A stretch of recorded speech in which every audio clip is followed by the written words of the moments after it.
Narito ang iyong pang-araw-araw na horoscope para sa Libra para sa araw ng March 16, 2026. Sa pagdating ng umagang ito ng March 16, mararamdaman mo ang isang napakalakas na bugso ng enerhiya na mag-uudyok sa iyo na hanapin ang perpektong balanse sa pagitan ng iyong trabaho at ng iyong personal na buhay. Ang mga planeta ay nagbibigay sa iyo ng isang pambihirang pagkakataon upang ayusin ang anumang hindi pagkakaunawaan sa iyong paligid. Dahil ang iyong kakayahang maging patas ay sadyang nasa rurok nito ngayong maghapon sa bawat oras ng iyong pakikipagsapalaran. Huwag kang matakot na magsalita para sa katuwiran dahil ang kislap ng iyong diplomatikong katangian ay magsisilbing gabay mo upang mahanap ang mga sagot na matagal mo nang hinahanap para sa iyong ikakaunlad at ikaliligaya sa lahat ng aspeto. Pagdating sa iyong karera at mga tungkulin sa trabaho, ang araw na ito ay naghahandog ng isang napakahalagang pagkakataon kung saan ang iyong husay sa pakikipag-ugnayan at ang iyong mabusising paraan ng pagpapasya ay lubos na mapapansin ng iyong mga kasamahan. Mapapansin nila ang iyong kakaibang dedikasyon sa pagpapanatili ng kapayapaan sa opisina, kaya asahan ang isang positibong balita tungkol sa isang bagong partnership o isang responsibilidad na susubok sa iyong galing sa negosasyon sa ilalim ng pressure. Huwag kang mag-alinlangan na ipakita ang iyong mga natatanging ideya tungkol sa sining at kagandahan ng inyong mga proyekto dahil ang iyong talino sa pagbuo ng mga estratehiya ay sadyang kailangan upang mapataas ang antas ng tagumpay ngayong maghapon. Sa usaping pananalapi, ang petsang ito ay humihingi ng isang matalinong pagsusuri sa iyong mga nagawang budget upang masiguro na ang bawat bahagi ng iyong kita ay nailalagak sa mga bagay na nagbibigay ng tunay na kapanatagan at hindi lamang nauubos sa mga luho. Maaaring may lumitaw na oportunidad para sa isang magandang investment na may kinalaman sa pakikipagtulungan sa ibang tao. Ngunit kailangan mong maging maingat sa bawat detalye bago mo ibigay ang iyong pahintulot para sa pondong ito upang maiwasan ang aberya. Ang pagiging masinop sa iyong mga gastusin para sa mga material na bagay na pansamantala lamang ang ganda at ang paglalaan ng sapat na halaga para sa iyong hinaharap ay magbibigay sa iyo ng ganap na kagaanan sa loob ng iyong puso. Ang aspeto ng pag-ibig at pakikipag-ugnayan para sa Libra ay nasa isang yugto ng napakatamis na damdamin at seryosong pagkilala sa halaga ng pagkakaroon ng isang katuwang na nakakaintindi sa iyong bawat saloobin at pangarap. Ang pagpapakita ng iyong pagmamahal sa pamamagitan ng pakikinig ng mabuti o ang pakikipag-usap ng mahinahon tungkol sa inyong mga mitiin ay lalong magpapatatag sa inyong ugnayan sa bawat sandali ng inyong pagsasama ngayong maghapon. Para sa mga naghahanap pa ng makakasama, ang iyong kagalang-galang at kaakit-akit na aura ay magsisilbing magnet para sa mga taong naghahangad ng isang partner na may matibay na prinsipyo at marunong magpahalaga sa tunay na ganda ng katapatan at integridad. Ang iyong kalusugan ay dapat maging isa sa iyong mga pangunahing prioridad sa pamamagitan ng pagbibigay ng sapat na atensyon sa iyong balakang, bato, at sa iyong pangkalahatang antas ng sigla na maaaring makaramdam ng pagod dahil sa pag-aayos ng problema ng iba. Ang iyong katawan ay humihiling ng sapat na pahinga at pag-inom ng maraming tubig upang mapangalagaan ang iyong lakas habang tinatapos mo ang iyong mga mabusising obligasyon ng may sapat na katuwiran at sigla sa bawat kilos.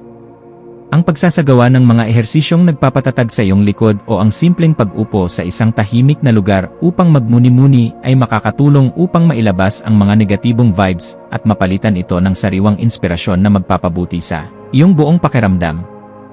Sa iyong pakikipagkapwa-tao, ang iyong papel bilang isang matalinong tagapamagitan at mapagkakatiwalaang kaibigan ay magiging sentro ng atensyon, lalo na sa mga taong nangangailangan ng iyong mabusising opinyon upang maayos ang kanilang mga gulo. May isang kaibigan o malapit na kasama na maaaring lumapit sa iyo upang humingi ng tulong tungkol sa kung paano magiging mas patas sa pagharap sa mga pagsubok, at ang iyong mga salita ay magsisilbing gabay na mahalaga sa kanila. Maging mapagmasid sa bawat pakikipag-usap dahil ang bawat impormasyon na iyong ibabahagi ay nagtataglay ng kapangyarihan na makapagpabago ng pananaw ng iba nang may sapat na pagkilala sa kanilang sariling kakayahan at kalayaan sa bawat hakbang. Ang iyong malikhaing isipan ay magkakaroon ng pambihirang kislap sa hapon, lalo na sa mga gawaing may kinalaman sa pagdidisenyo, pag-aayos ng paligid, o anumang paraan ng pagpapahayag na nagpapakita ng iyong pagiging mabusisi sa sining ng pagpapanatili ng ganda. Huwag mong limitahan ang iyong sarili sa mga karaniwang pamamaraan lamang, bagkus ay subukan ang mga makabagong estilo na magpapakita ng iyong galing habang pinapanatili ang kalidad at dangal ng iyong mga gawa para sa iyong sariling kaganapan. Ang pagbuo ng isang bagay na may layuning magbigay ng kalinawan at saya sa pakiramdam ng marami sa pamamagitan ng iyong mga natatanging talento ay nagbibigay sa iyo ng ganap na kagalakan na sadyang napakahalaga para sa iyong asenso. Para sa pamilya, asahan ang isang kaganapan sa loob ng tahanan na mangangailangan ng iyong pagiging mahinahon upang maging maayos ang takbo ng inyong samahan sa kabila ng mga posibleng maliliit na usapin tungkol sa inyong mga desisyon. Ang iyong presensya ay magbibigay ng kagaanan dahil kaya mong magpaliwanag sa paraang madaling intindihin at may sapat na pagkilala sa nararamdamang pangangailangan ng bawat miyembro ng iyong pamilya sa bawat oras ng inyong pagsasama. Maging mapagpatawad sa mga pagkukulang ng iyong mga mahal sa buhay at maging isang gabay na laging handang tumulong sa pag-aayos ng anumang aberya. Dahil ang matatag na pundasyon sa loob ng tahanan ang tunay mong sandigan sa bawat hamon na inyong haharapin. Ang iyong intuition ay magsisilbing isang matalas na kumpas sa pagpapasya tungkol sa isang bagong oportunidad na may kinalaman sa iyong personal na paglago o sa pagpapaganda ng iyong sariling kasanayan sa pakikipag-ugnayan sa mga tao. Kung may nararamdamang udyok na ayusin ang iyong mga kagamitan sa trabaho o bumili ng mga kagamitang magdadala ng higit na ganda sa iyong paligid, gawin ito ngayon dahil ang daloy ng enerhiya ay pabor sa mga gawaing nagdadala ng bagong simula. Ang iyong panloob na boses ay malakas na nagpapaalala na handa ka na para sa isang mas mataas na antas ng kaganapan sa iyong pagkatao. Kaya pakinggan ito at huwag hayaang ang mga alinlangan ay humadlang sa iyong asenso.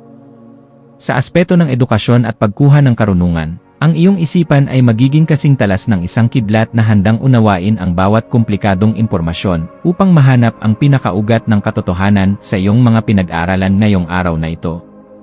Gamitin ang panahong ito upang magbasa ng mga materyales na magpapalawak ng iyong pangunawa sa mga usaping may kinalaman sa sining, batas, o sa mga paraan ng wastong pamumuhay dahil ang mga ito ay sadyang makakatulong sa pagpapabuti ng iyong disposisyon.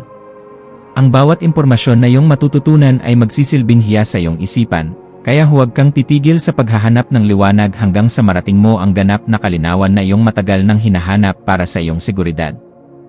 Iwasan ang pagiging masyadong indecisive o ang pag-aalinlangan sa iyong sariling kakayahan dahil lamang sa takot na baka may magalit sa iyong mga pipiliing hakbang sa buhay ngayong araw. Ang pagpapanatili ng isang balanse sa pagitan ng iyong pagiging mabusisi sa iyong mga mitiin at ng iyong pagiging mahinahon sa pakikitungo sa iba ay isang kasanayan na dapat mong pagtuunan ng pansin ngayong araw upang mas lalo kang irespeto. Ang pagpili sa kung ano ang nakakabuti sa iyong pangmatagalang mitiin nang hindi isinasakripisyo ang iyong mga prinsipyo ay magbibigay sa iyo ng mas mabilis na resulta at mas malalim na kagalakan sa bawat sandali ng iyong pakikipagsapalaran sa mundong ito. Ang iyong espiritual na aspeto ay nangangailangan din ng pagkalinga sa pamamagitan ng paghahanap ng sandali ng katahimikan sa gitna ng iyong abalang schedule upang muling makakonekta sa iyong panloob na lakas na nagbibigay ng direksyon sa iyong buhay. Ang pagninilay-nilay tungkol sa iyong mga tunay na hangarin para sa isang makabuluhang pamumuhay na puno ng kislap ng katotohanan ay magbibigay sa iyo ng sagot kung bakit kailangan mong maging matatag at kung paano mo magagamit ang iyong talino para sa kabutihan. Ang pagpapasalamat sa bawat biyaya, maliit man o malaki, na iyong natatanggap ay magbubukas ng pinto para sa mas marami pang milagro, kaya panatilihin ang iyong integridad at ang iyong pagiging marangal sa lahat ng pagkakataon. Maging mapagmasid sa mga dokumento, email, o mga mensaheng iyong matatanggap ngayong hapon, lalo na ang mga may kinalaman sa iyong mga personal na proyekto, kontrata sa trabaho, o mga legal na usapin na may kinalaman sa iyong mga ari-arian, at siguraduhin na naintindihan mo ang bawat detalye. Ang paghingi ng payo sa mga taong may sapat na karanasan sa iyong larangan o sa iyong mga mentor ay isang matalinong hakbang na dapat mong gawin upang maprotektahan ang iyong mga interes at ang iyong pinaghirapan sa loob ng mahabang panahon. Ang pag-iingat sa ganitong mga usapin ay magbibigay sa iyo ng kapanatagan na ang iyong mga hakbang ay nasa loob ng katuwiran at hindi ka malalagay sa alanganin dahil sa kapabayaan. Sa pagdating ng gabi, maglaan ng oras upang ayusin ang iyong kapaligiran at ang iyong isip sa pamamagitan ng paggawa ng mga bagay na nagpapakalma sa iyong sistema gaya ng pagliligpit ng iyong mga kagamitan o ang pag-aayos ng iyong kwarto para sa isang mahimbing na pahinga. Kaayusan sa iyong kapaligiran ay direktang nakakaapekto sa iyong pakiramdam, kaya ang pagliligpit ng iyong mga kagamitan at ang pag-aayos ng iyong paligid ay makakatulong upang maalis ang mga tensyon sa iyong isipan na dulot ng sobrang pagpapakapagod sa maghapon. Ang pagpapasalamat sa bawat tagumpay na iyong nakamit sa araw na ito ay magpapanatili sa iyong positibong disposisyon, na siyang magsisilbing magnet para sa mas magagandang balita na darating sa iyong pintuan bukas. Bilang huling payo para sa iyo, laging tandaan na ang tunay na lakas ay matatagpuan sa pagkakaroon ng isang mapayapang puso na laging handang umunawa sa sarili at sa ibang tao nang may sapat na pagmamahal sa bawat sandali ng iyong pagkilos. Manatiling nakatutok sa iyong sariling landas habang nagpapakita ng malasakit sa mga taong nasa paligid mo, dahil ang kaganapan ng iyong pagkatao ay matatagpuan sa pagbabahagi ng iyong liwanag ng may dangal sa lahat ng pagkakataon na ibinibigay sa iyo. Hayaang ang liwanag ng karunungan ang maging gabay mo sa pagtahak sa daan ng iyong mga adhikain, at maniwala ka na sa bawat pagsusumikap mo na magpakita ng kabutihan, mayroong magandang bukas na naghihintay para sa iyo. Ang iyong mga maswerteng numero para sa araw na ito ay 6, 15, at 19. Ang iyong maswerteng kulay ay mapusyaw na asul o rosas na sumisimbolo sa pag-ibig at balance. At ang maswerteng gawain para sa araw na ito ay ang pag-aayos ng isang silid, ang mabusising paglilinis ng iyong mga kagamitan sa sining, o ang pakikipag-date sa isang mahal sa buhay upang muling mahanap ang iyong kagalakan at lakas sa buhay.